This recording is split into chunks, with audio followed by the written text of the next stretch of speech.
When considering a headlamp for trail running, there's just a ton of options to choose from. So in this video, I'm going to talk about what I personally look for to help you choose the right headlamp for you. Now I'm going to start by talking about all the various features that separate all these different headlamps, including those that I'd consider absolutely essential and the ones that are more just nice to haves. I'll talk about a few different use cases where these features would be important, and lastly, I will make a couple of recommendations of headlamps that I've had good experiences with so that you can use them as a basis for comparison when choosing your own. As usual, I'll include links in the description to all of the products I'm going to highlight here so that you can compare prices from various online retailers. And if you do decide to buy something through my affiliate links, it doesn't cost you anything extra, but it would help out the channel. So the first and most obvious thing that separates all of these different headlamps is their brightness, and that's typically measured in lumens. These headlamps here range from as low as 80 lumens all the way up to 1500. And most headlamps have the option for both a wide and a narrow beam, and sometimes both at once, which allows you to better see what's right in front of you and at a distance. Something to keep in mind is that the optics of the lens on a headlamp can really affect its perceived brightness, and some will even include ratings tied to beam pattern or distance. And lastly, some headlamps have what's called reactive technology, which allows the headlamp to react to light coming back off of reflective surfaces in order to adjust its brightness automatically. I'll talk a little bit more about this later.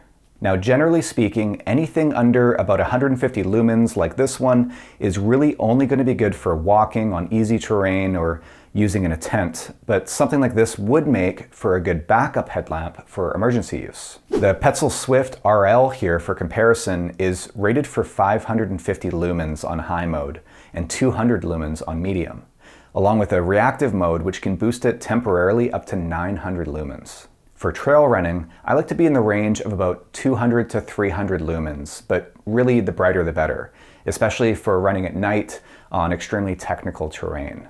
Just remember that the brighter your headlamp is, the faster it's going to drain your battery, so there definitely is a sweet spot here. And that leads me to the next thing you're going to want to consider in a headlamp, and that's its battery life. Now, it's easy to get excited about how bright some of the new headlamps are on the market, but you need to also look at how long it will last at a given brightness.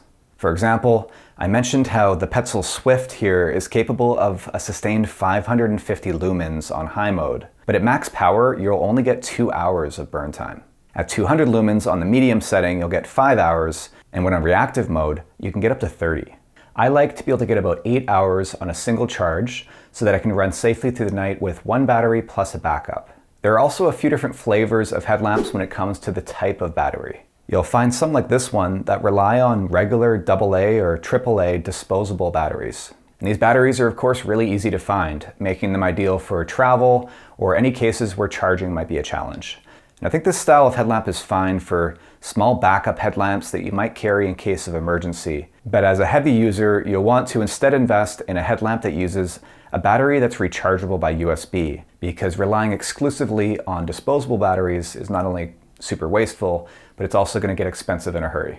Some headlamps have built-in batteries that are chargeable but not removable, but I definitely prefer those that use swappable battery packs so that you can buy one or more backups to carry with you or to keep in your drop bags during a race. Lithium battery packs are generally lighter and more efficient than alkaline and other kinds of batteries, and they'll perform better in colder weather, but they are more expensive. And there are even headlamps that allow you to use both lithium battery packs and AAAs in a pinch, giving you the best of both worlds, albeit typically with reduced performance with the disposables.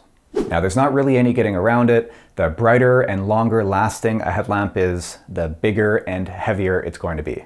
And some headlamps are more efficient than others, but it really comes down to the size of the battery in terms of how long of a burn time you're going to get at a given brightness. And this is also a reason why getting a headlamp that's bright enough, but not excessively bright, might be the way to go.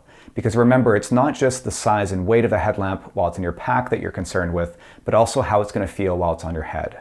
Now, some headlamps are a little more efficient as well in how they distribute the weight. Headlamps like the Petzl Nao with larger battery packs will put the battery at the back, which really helps, and you can get an optional extension cable so that the entire battery can be stashed in your pack, although these can be cumbersome and it makes it difficult to take your pack on and off. But this is a great setup if you plan on using your headlamp in extremely cold conditions, because you'll be able to then keep the battery warm inside your jacket. Now, all modern headlamps will come with some level of water resistance, which is generally rated on what's called an IPX scale. Now, I definitely don't need my headlamps to work underwater, but they do need to work reliably in a rainstorm, so I'll look for a minimum IPX4 rating. Okay, now let's talk about a few features that, while not totally necessary, are nice to have. And the first is a lock. Now, have you ever had your headlamp accidentally turn on in your pack? Or worse, you pull it out and find out that it's already dead when you need it most. Now, not all headlamps have this, and some people don't like using it, which is crazy, but it is something that I personally always look for in my primary headlamp. Alternatively though, you could simply disconnect the battery in the case of something like the Petzl Nao, put the battery backwards in some models, or remove it altogether. But that's definitely not ideal, as it's just one more thing to be messing around with in the dark. Now, I mentioned reactive technology earlier. Some headlamps will react to reflective surfaces in order to automatically adjust their brightness based on the proximity of nearby objects, like when you're holding up a map. I'm not sure if this is limited to Petzl headlamps, but they've definitely made this one of their differentiators, and it's a great feature to have.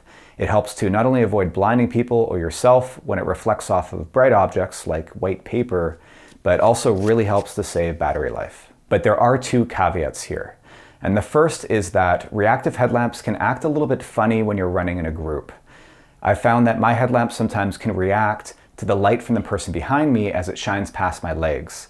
But then the spot in front of me, caused by my own shadow, is too dark, which can create a tripping hazard. So I actually find that I usually turn off the reactive mode when I'm running in a group anyway. And the second is that you just need to be aware of how reactive technology affects your battery life in different conditions. On more technical terrain, I find I look down more often, which means my light gets dimmer and my battery lasts longer. Whereas on more runnable terrain, I might be looking further ahead, so my headlamp will get brighter. So just be sure you don't get caught off guard one night when your battery dies after 5 or 6 hours, when previously you might have got 8 to 10. Not having a red light feature definitely isn't a deal breaker for me when it comes to trail running, but it is something that's really nice to have, especially if you're using your headlamp in a tent, around camp, or really any time you might want to save your night vision, save your battery, or just not light up the entire forest. So less applicable if you're only going to use your headlamp for trail running, but definitely a consideration if you do want to use your headlamp for camping as well, which I'd imagine a lot of people would. Some headlamps are equipped with battery status indicator lights to let you know how your battery's doing, both while you're charging and while in use. Something I'll always do before heading out the door is just to turn my headlamp on and off again to check for the green light. I can then lock it and throw it in my pack with confidence that it's going to be ready for use when I need it. Some headlamps allow you to customize some of their settings, but as technical of a person as I am, I've never bothered doing this. You'll find the design of the headbands will vary, and some might be more comfortable for you, especially after prolonged use. And some come with a special reserve mode that will reserve 10 lumens or so for up to 2 hours when the battery is almost dead, making sure you don't get stuck out in the dark, which could be a super useful feature. I think you'll find though that with most high-quality headlamps from reputable brands, you'll see a host of similar features. So I would focus more on the main specifications I mentioned at the beginning of this video when comparing headlamps. So you might be wondering, what is my favorite headlamp?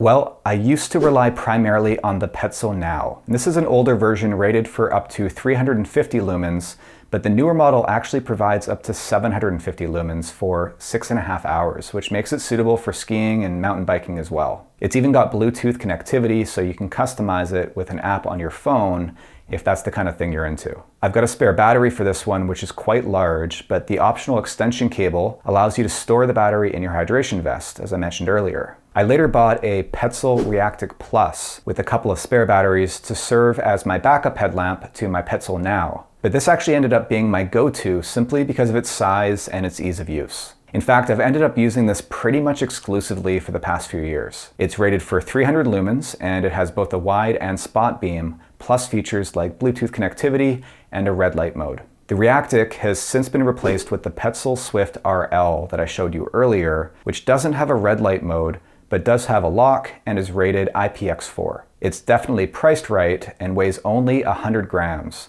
with a swappable 2350 milliamp hour lithium battery pack. So I'd say this is a perfect option for most trail runners' needs. And I'd recommend buying at least one spare battery pack to carry with you at all times. But I've also been experimenting for the past few weeks with a headlamp that was recently sent to me from Fenix, the HM65RT. Now, full disclosure, they did send me this headlamp for free, but they did not pay me to review it, and there were no expectations set around what I would say. It's a brand new model designed especially for trail running, based on their best-selling HM65R, which from what I've seen has nothing but good reviews. It's got an independently operated spot and floodlight, and the spotlight is rated for 1300 lumens for 4 hours on high mode, 400 lumens for up to 12 hours on medium mode, and 130 lumens for up to 24 hours on low. So this thing could definitely get you through a 100-miler on a single charge of the included 3500 milliamp hour battery. With both the flood and spotlight combined,